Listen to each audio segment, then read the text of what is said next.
All right, so imagine you're right there in the middle of it all. That energy at Jantar Mantar in Delhi. Oh, yeah. It's not just the usual city vibe. It feels different. Hmm. You can sense a real purpose in the air. Definitely a focused energy. Today, we're diving deep into something pretty major happening right now. Okay. It's like a fascinating kind of tug of war between what a state wants to do and the power of the central government. Yeah, I see where you're going with this. You sent over some really interesting stuff about Telangana's Chief Minister A. Revanth Reddy. Oh, right. Yeah, he's been making headlines. He's making this very public push for more reservations for what they call backward classes, the BCs. Right. Lots of debate around that. So we're going to unpack it all. What's he actually asking for? Why is it such a big deal? And what could happen because of it? Sound good. I'm ready. Think of this as like getting that behind-the-scenes look at a vital discussion Okay. about social justice and how India actually functions as a country, the nuts and bolts. Yeah, the core stuff. So what really jumps out is this isn't just, Right. There's been action at the state level already. Yeah, they haven't wasted any time. The Telangana Legislative Assembly, they've already passed these bills. Mm-hmm. That would raise the reservation for BCs to 42%. So it's not just a proposal anymore. Exactly. It's the law in the state, but here's the catch. Okay, I'm listening. The next big step, it needs the central government to sign off on it. I see. So that's the holdup. They need to specifically include these bills in something called the ninth schedule of the Constitution. Right. Yeah, that's where the tension comes in. It shows you how complicated the relationship is between the state and the central power in our system. For sure, that federal structure can be tricky. So putting these bills in the ninth schedule, it basically gives them this legal protection. Like a shield? Yeah, it protects them from challenges in the courts. Some might say they go against fundamental rights. Oh, I see. Some people could try to take it to court. Exactly. And the ninth schedule would be like this constitutional safeguard for that specific legislation. Like a special category. Exactly. So Reddy's not messing around. He's taking this demand right to the center stage. Jantar Mantar makes a statement. And he wasn't subtle about it either. Ah. He said this is Telangana standing up for its right to decide its own future. Making a strong statement. And he spoke directly to the central government, basically saying, approve these increases or you'll see the consequences in the next election. Wow, putting the pressure on. He even said if the center stalls or says no, the BC community will make sure the Congress party takes over nationally. No kidding. So they can make it happen themselves. That's a bold move. It's like saying we'll do it ourselves if we have to. Totally taking control of the narrative. It shows how strongly they feel about this. And to really get the urgency, you have to look at the timeline. Okay, yeah, walk me through that. These bills were passed back on March 17th. Okay, so it's been a while. He's pointing out how quickly his government acted on it. So they're not dragging their feet. But it goes back even further than that within his first 100 days in office. Wow, that's fast. They did a caste-based census right there in Telangana. Interesting, okay. And they presented the findings in the assembly on February 4th. They even called it Social Justice Day. Making it official. That tells you something right there. And the census data, that's the evidence for increasing reservations. Numbers to back it up. And Reddy hinted that the BJP isn't so keen on that kind of data. That's interesting. Why would they hesitate? It raises questions about how data, or the fear of it, shapes policies at the national level. Especially social justice policies. That's a big one.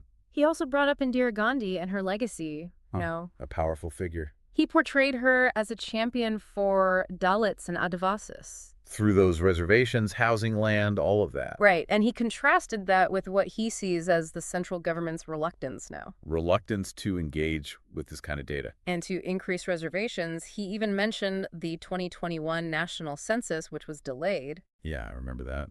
And he suggested they might try to push it to 2025. Why would they do that? Because of what the socioeconomic data might show. Ah, I see. They might not like what it reveals. He's basically saying Telangana isn't waiting around. They took the initiative and set an example. Leading the way. And he didn't stop there. He called out the BJP directly. Oh, really? How so? He pointed out that states run by the BJP, like Uttar Pradesh and Gujarat, they haven't done similar caste-based censuses. So there's a discrepancy there. Right, and he's asking, why are they so hesitant? What are they afraid of finding out? Good question. Then he went even further and made this dramatic comparison from the Mahabharata. Okay, I'm intrigued. He said his delegation going to Delhi was like Lord Krishna's peace mission before the Kurukshetra war. Wow, that's a powerful image. It's like saying this is a pivotal moment, things could go either way. High stakes. He even offered a kind of olive branch. you know? What was that? He said if they approve the bills, Telangana will hold this huge rally in Hyderabad to honor Modi. Interesting, a gesture of goodwill. But the alternative was clear, more agitation, more pressure. So ball's in their court. He also brought up how the central government acted really quickly on other big things. Like what? The laws about triple talaq, getting rid of Article 370, the farm laws, even though they were repealed. Yeah, big decisions. And his point was, if you can move that fast on those, why the hesitation on BC reservations? Especially when so many other parties support it. He said something like 15 or 16 parties are on board. So it's not just a fringe idea. It's like he's accusing them of being selective, playing politics. Picking and choosing what to prioritize. And it wasn't just him making these points. He had some big names with him. Who else was there? Kanamoji, the MP from the DMK, Asaduddin Owaisi from AMIM. Okay, big players. Representatives from all these BC welfare unions and other political parties. Show me united front. It shows this isn't just a Telangana issue. It's resonating with a lot of different groups. Building momentum. And he ended with a really strong warning. What did he say? He talked about Telangana's history of fighting for self-determination. Against the Nizams and the Razakars, that's a powerful historical parallel. It is. He's basically saying the people of Telangana don't back down from what they believe in. Standing their ground. They won't be pushed around by the center, and he repeated that question directly to them. Which one? What's your problem with this? Tell us. Straight to the point. So it's clear what the issue is, who's involved, and how high the stakes are. Yeah, this is a big one. It's not just about changing a few percentages. It's about much more than that. It's a state saying we have the right to govern ourselves and deal with social justice based on our own data. Asserting their autonomy. And it's a challenge to how the central government handles these sensitive social issues. It's really a fundamental question of power. Exactly. And those historical references, those strong comparisons and the support from across the country, it all shows how important this standoff is. It's a clash of ideologies, too. What's really interesting is how this shows the balance of power in our system. State versus center. Telangana acted within its rights, but they need the center's approval to make those reservations stick. It highlights those limitations on state power, even in important areas. And it brings up this whole debate about data, Caste-based census data, it can be controversial. Whether it should be used to shape policies and how different people see it at the state and national level. It's a complex issue. So you have a state doing their own census, acting on it, and then bam, this roadblock at the national level. It makes you think about how our federal structure really works in practice. No matter what happens with this specific issue, what does it mean for the future? Yeah, how will states and the center work together on things like social justice and regional autonomy going forward?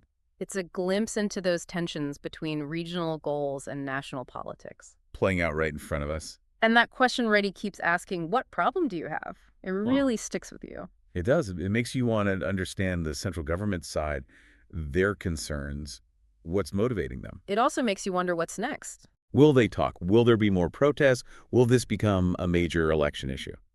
This situation in Telangana is still unfolding, and it could have a big impact on the country's political landscape. No doubt about it. This whole thing is like a case study, In how social justice plays out in a federal system. It shows how important historical context is, the power of data, and how political messages are used in these standoffs. It's all connected. We hope this deep dive gave you a clearer picture of what's going on and maybe even got you thinking about some of these big questions. It's a lot to unpack. What stands out to you? What are you wondering about? This is a story that's still being written, For sure. It's going to be fascinating to see how it all plays out. Definitely one to watch. Absolutely. All right, well, this was great. Thanks for breaking it all down. My pleasure. Thanks for joining me. Anytime. And to all of you listening, thanks for diving deep with us. We'll see you next time. Take care. Bye. Bye.